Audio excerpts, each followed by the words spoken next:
Haideți, vă rog, la zi.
Fără să lovesc, da?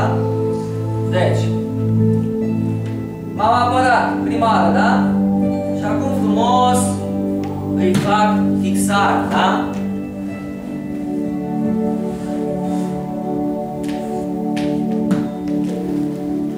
Să mai facem o dată ca să văd și așa, da?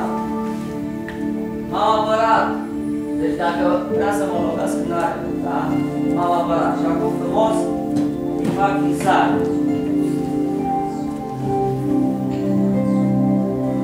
Da? Ai fost atent, Ștefan? Sigur? Bine, să vedem.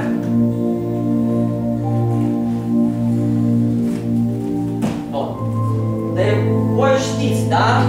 Am vrut să vă reamintesc și să putem să facem împreună procedeul, da? Chirițu?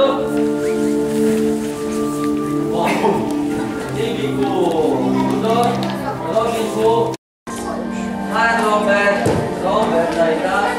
Strigă după el de mult, da? Hai! Hai! Hai, Victor! Hai! Așa, hai! Jos cu el! Hai! Așa! Bun, hai! Tudor, arată-i tu inimii! Hai! Fii, prinde-mă de mult! Așa, așa, arată-ți de mult! Da? Hai, că tu știi! Hai!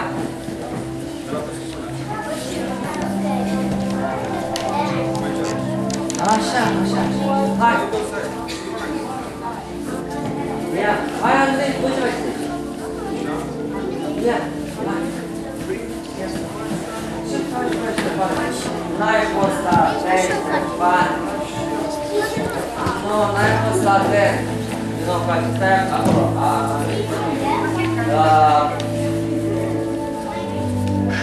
Mihnea!